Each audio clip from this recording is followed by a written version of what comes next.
A corpse bit me. This story was told to me by a Mexican friend who studied with me at the law school. I've always been interested in these tales and paranormal events, something I inherited from my grandfather Maximo. One day, while we were having lunch at the university, German told me this story. German's grandfather, Don Jesus, owned a small funeral home.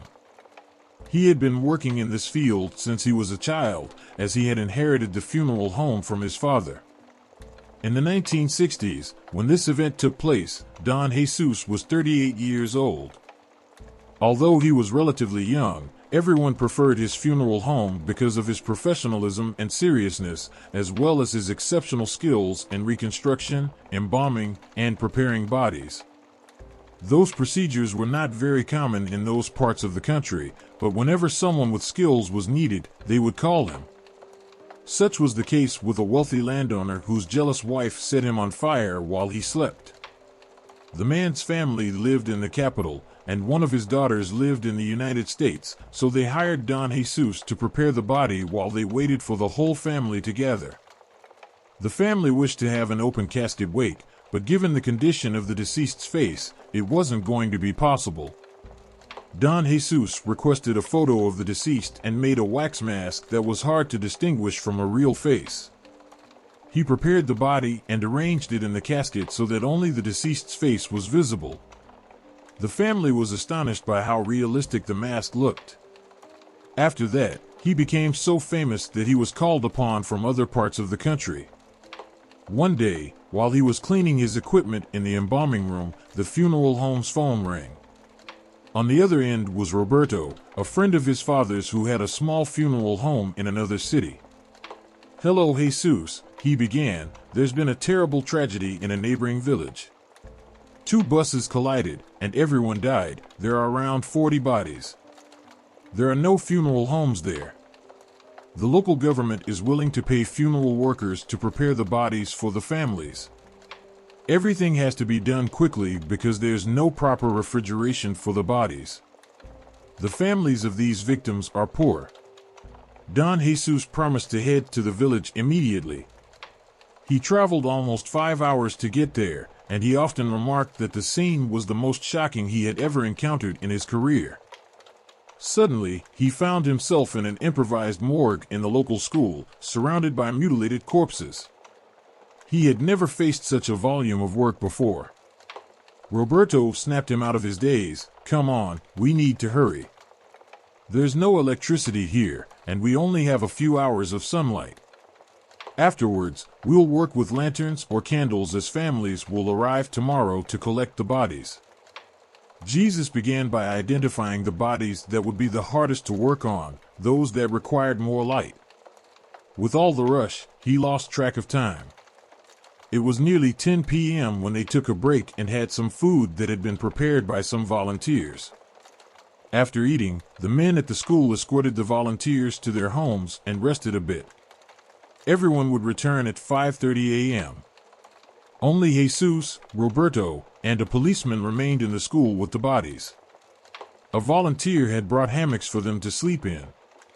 Roberto, although tired, went out for a smoke and started chatting with the policeman while Jesus settled into his hammock. Beside him on a chair, which acted as a nightstand, there was a rustic lantern that dimly lit the room. As fatigue set in, he fell asleep. But he was awakened by footsteps and a child's giggle. He looked around, thinking it must have been his imagination. When he closed his eyes again, he heard the footsteps. He didn't open his eyes, thinking maybe it was Roberto coming to bed. But the footsteps didn't stop. It sounded like someone was walking around him. When he tried to open his eyes, he was met with utter darkness. Someone or something had blown out the lantern. "Roberto? Roberto, is that you?" The reply was a giggle. As he tried to sit up, he felt a sharp pain in his left hand. It felt like teeth were clamping down between his little finger and wrist. The pain was so intense that he screamed. Those outside rushed into the room, finding it in complete darkness. The policeman nervously tried to light matches he had in his pocket, but struggled due to his anxiety. What happened? What happened? I don't know, something bit my hand. When they finally lit the lantern, they examined Jesus's hand. Clearly visible was the impression of teeth forming a semicircle. From the size of the mark, it was evident that it matched the bite of a child. But they all knew that there were only the three of them there, at least living persons. The trio inspected every room with bodies, finding everything as they had left it, except for the body of a 6-year-old girl whose face was uncovered. They covered her back up with a sheet and left. After that incident, they decided to set up their hammocks outside, close to the policemen. Throughout the night, they heard voices, cries, and other inexplicable noises. The funeral workers, accompanied by the policemen, entered the makeshift morgue several times to ensure no one had intruded. The next day, all the bodies were handed over, and Jesus returned to his city. It is said that the school was cursed after that incident. Those who passed by at night would hear cries, whispers, and strange noises. The school was soon abandoned, and the villagers decided to tear it down. German recounted that at every family gathering, his grandfather would share this experience and show the strange mark. Swapping lives. Before beginning this second tale, I wanted to digress a bit and talk about Afro-Cuban religions. These religions have roots and practices brought by Africans and have been observed on the island and throughout the Caribbean since the arrival of slaves from Africa. Although these religions don't aim to harm anyone, they do have some rituals that, from a Western perspective, might be seen as ethically questionable. However, people usually turn to these religions to resolve their personal issues. Afro-Cuban religions are neither diabolical nor used for evil. In fact, one philosophy of these religions is that any harm you cause will come back to you. While some practices might involve animal sacrifices, they have nothing to do with human sacrifices. I won't name the religion at the heart of this story to avoid stigmatizing its practitioners. I have many friends who practice it, some even priests, and they are wonderful people who wouldn't harm anyone. Today, I want to share the story of Rene, a man I personally knew. He was the neighbor across from my father's farm. Rene had moved to that village a few months before the paranormal event I'm about to relate. He purchased the estate with some livestock. Though inexperienced in tending cattle, his childhood dream had always been to live and work in the countryside. After retiring from a company in the capital, his son, who lived in Spain, bought the land for him. Rene was very happy, bringing his elderly, 80-year-old father, his wife, and his daughter and her husband to live with him. One afternoon, as he was moving some cows from the pasture to the corral for milking, a cow got startled by the rustling of a palm frond. The frightened cow bolted, entangling a rope around Rene's left leg. The cow dragged him about 10 meters. Even though the grass cushioned some of the impact, an initial jerk and a rock in his path severely injured his hip. A farmhand saw what was happening and rushed to help. The pain was so intense that Rene couldn't stand. He was immediately taken to the hospital's emergency room. After several tests and x-rays, it was clear he had multiple fractures in his leg and hip. But apart from that, he was in perfect health. The doctor even remarked on Rene's impressive physical condition. Once stabilized and immobilized, he was moved to a room where he would stay for a couple of days before being discharged.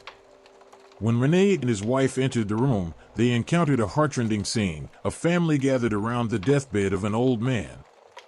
The elderly patient was intubated, hooked up to drips, and it was clear he only had a few hours to live. Concerned about those he'd left at home, especially his elderly, heartsick father, Rene asked his wife to phone home to assure everyone that he was all right. With only one operational phone in the hospital's reception for patients and visitors, she found a long line of people waiting to use it. She was out of the room for nearly an hour.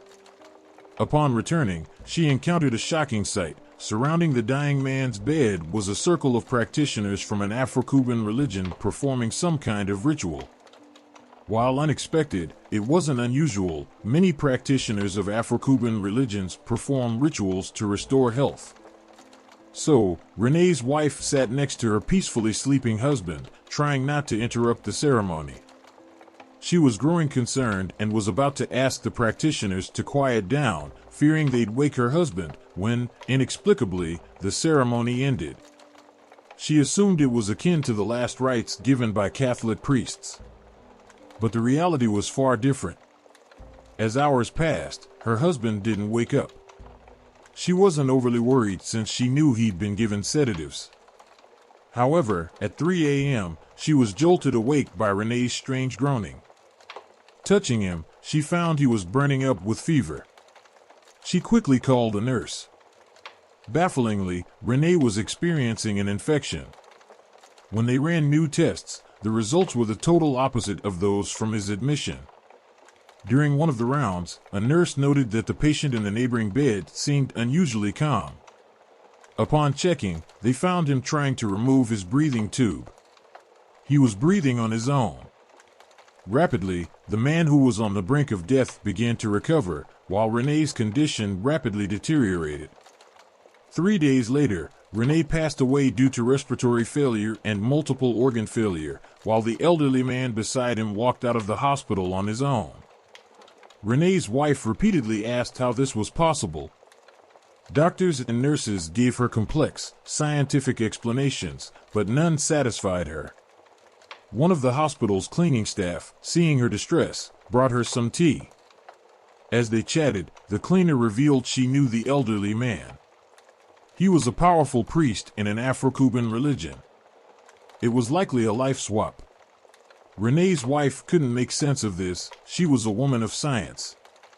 Whether it was a spiritual matter or an unfortunate sequence of events that took Renee's life, the fact remained, after that ceremony, Renee died, and the priest walked out of the hospital on his own. That's all for today. I hope you enjoyed these stories. If you did, please give us a like and, if you haven't already, follow us. Remember to share these tales with those who appreciate this type of content.